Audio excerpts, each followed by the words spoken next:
ತದನಂತರ ಎಲ್ಲಿ ಕೆಲಸ ಮಾಡಿದ್ರಿ ಏನು? ತದನಂತರ ನಾನು ಮಂಗಳೂರಿನ ADC ಆಗಿ ಅಡಿಷನಲ್ DC ಆಗಿ ಕಾರ್ಯನಿರ್ವಹಿಸಿದೆ 3 ವರ್ಷ.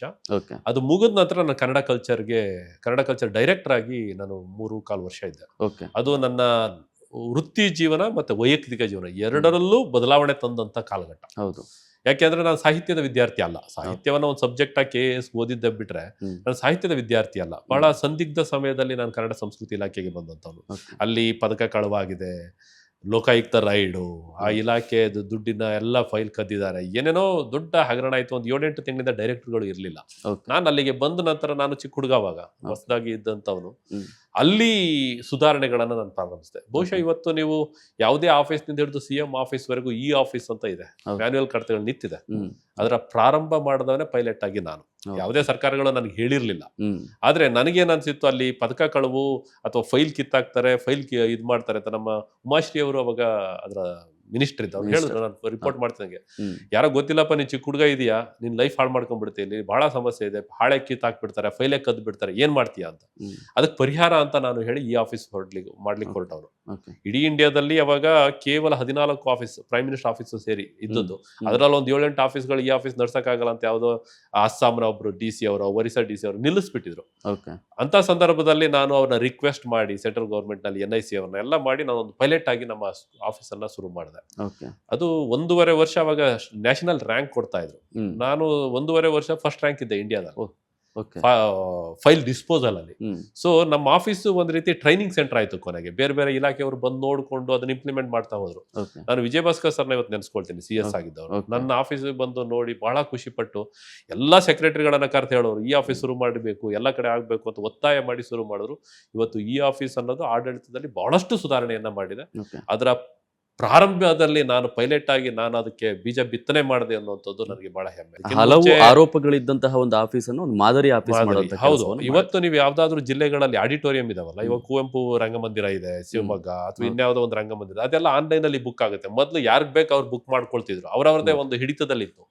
ಧನ ಸಹಾಯ ಕೊಡೋದನ್ನ ಆನ್ಲೈನ್ ಮಾಡಿದೆ ಆಲ್ಮೋಸ್ಟ್ 100%. ಇವತ್ತು ನಾವು K2 ನಲ್ಲಿ ಎಲ್ಲವನ್ನು ಕೂಡ ಅವ್ರವ್ರ ಅಕೌಂಟ್ಗೆ ಹಾಕ್ತಾ ಇದೀವಿ. ಅವಾಗ ಇನ್ನ RTGS ಬಂದಿರಲಿಲ್ಲ, K2 ಬಂದಿರಲಿಲ್ಲ. ನಾನು RBI ಜೊತೆಗೆ ಒಂದು MOU ಮಾಡಿಕೊಂಡು ಎಲ್ಲಾ ಕಲಾವಿದರಿಗೂ ಕೂಡ ಆನ್ಲೈನ್ ನಲ್ಲಿ ನೆಫ್ಟ್ ಮೂಲಕ ಅವ್ರಿಗೆ ಅಕೌಂಟ್ಗೆ ದುಡ್ಡು ಹಾಕೋದನ್ನ ಮೊದಲು ಪ್ರಾರಂಭ ಮಾಡಿದ್ದೆ.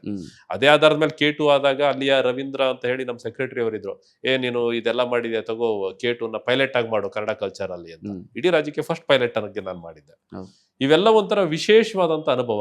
ಹಾಗೆ ನನಗೆ ಸಾಹಿತಿಗಳ ಜೊತೆಗೆ ಒಡನಾಟ, ಕಲಾವಿದರ ಜೊತೆಗೆ ಒಡನಾಟ, ಅದು ನನ್ನ ಯೋಚನೆಯನ್ನ, ವಿಚಾರವನ್ನ ಬದಲಾವಣೆಯನ್ನ ಮಾಡ್ತು. ವೈಚಾರಿಕ ವಿಚಾರಗಳಲ್ಲಿ ಬದಲಾವಣೆಯನ್ನ ತಂತು.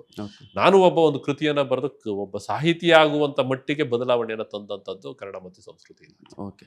ಅದರಲ್ಲೂ ಕೂಡ ಸರ್ ಪ್ರಮುಖವಾಗಿ ಈ ಹಲವು ಇಲಾಖೆಗಳು ಇದಾವೆ ಅಂತಾನೆ ಕೂಡ ಜನರಿಗೆ ಗೊತ್ತಾಗೋದಿಲ್ಲ. ಅದರಲ್ಲೂ ಈ ಕನ್ನಡ ಸಂಸ್ಕೃತಿ ಇಲಾಖೆ ಏನು ಸರ್, ಅದರ ಕೆಲಸ ಏನು? ಕನ್ನಡ ಸಂಸ್ಕೃತಿ ಇಲಾಖೆ ಬಡ್ಜೆಟ್ ದೃಷ್ಟಿಯಿಂದ ಚಿಕ್ಕ ಇಲಾಖೆನೆ, ಬಟ್ ಅದಕ್ಕಿರುವಂತಹ ವ್ಯಾಪ್ತಿ, ಅದಕ್ಕಿರುವಂತಹ ಸತ್ವ ಬಹುಶಃ ಎಲ್ಲ ಇಲಾಖೆಗಿಂತ ಬಹಳ ಗಟ್ಟಿಯಾದಂತಹದ್ದು, ಬಹಳ ಮುಖ್ಯವಾದಂತಹದ್ದು, ಪ್ರಮುಖವಾದಂತಹದ್ದು.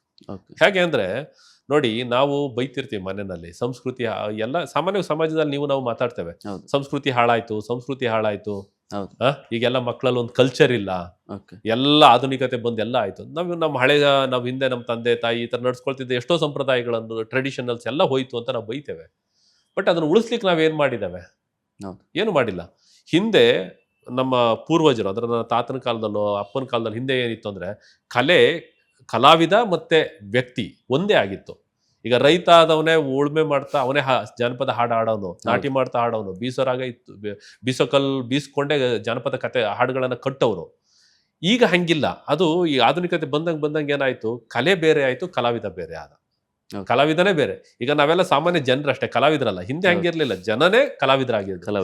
ಇವಾಗ ಆ ಕಲೆ ಉಳಿಬೇಕು ಅಂದ್ರೆ ಆ ಕಲೆಯನ್ನ ಅನುಸರಿಸುವಂತ ಕಲಾವಿದನನ್ನ ಉಳಿಸ್ಬೇಕು. ಅದು ಕನ್ನಡ ಮತ್ತು ಸಂಸ್ಕೃತಿ ಇಲಾಖೆಯ ಪ್ರಮುಖವಾದ ಕೆಲಸ. ಜಾನಪದ ಕಲೆಗಳನ್ನ ಉಳಿಸುವಂತದ್ದು. ಕಲಾವಿದ ಯಾವಾಗ ಕಲೆ ಉಳಿಯುತ್ತೆ? ಆ ಕಲಾವಿದ ಉಳಿದಾಗ. ಕಲಾವಿದ ಯಾವಾಗ ಉಳಿತಾನೆ? ಅವನಿಗೆ ಆರ್ಥಿಕ ಲಾಭ ಇದ್ದ. ನೋಡಿ, ನಮ್ಮ ಊರಿನಲ್ಲಿ ಯಾವ್ದೋ ಕೋಲಾರಕ್ಕೆ ಒಂದು ತಮಟೆ ಬಾರಿಸ್ತಾರೆ. ನೀವು ಅವನಿಗೆ ಅದರಲ್ಲಿ ಲಾಭ ಇಲ್ಲ ಅಂದ್ರೆ, ನಾನು ತಮಟೆ ಬಾರಿಸಿ ಭಿಕ್ಷೆ ಬೇಡ ಸತ್ತಿದ್ ಸಾಕಾಯ್ತು, ಮಾಡ್ಬೇಡಿ, ಇನ್ ಮುಂದೆ ಮುಂದುವರಿಸಬೇಡ ಅಂತ ಮಗನಿಗೆ ಹೇಳ್ತಾನೆ. ಇಲ್ಲ, ಅದ್ರಲ್ಲೂ ಒಂದು ಉದ್ಯೋಗ ಇದೆ, ಅದ್ರಲ್ಲೂ ಲಾಭ ಇದೆ ಅನ್ನೋದಿದ್ರೆ ಅವ್ನು ಮುಂದುವರಿಸ್ತಾನೆ, ಮಗನಿಗೂ ಹೇಳ್ಕೊಡ್ತಾನೆ, ಇನ್ನೊಂದು ಟೀಮ್ ಕಟ್ತಾನೆ. ಹಾಗಾಗಿ ಕಲೆಗಳನ್ನ, ಕಲಾವಿದರನ್ನ ಬೆಳೆಸುವಂತ ಕೆಲಸ ಕನ್ನಡ ಮತ್ತು ಸಂಸ್ಕೃತಿ ಇಲಾಖೆಯ Okay. ಮುಖ್ಯವಾದ ಜವಾಬ್ದಾರಿ. ಮತ್ತೆ ಆ ನಾನು ಕೆಲ್ಸವನ್ನ ಅಲ್ಲಿಗೆ- ಮಾಡ್ತಾ ಬರ್ತಾ ಇದೆ.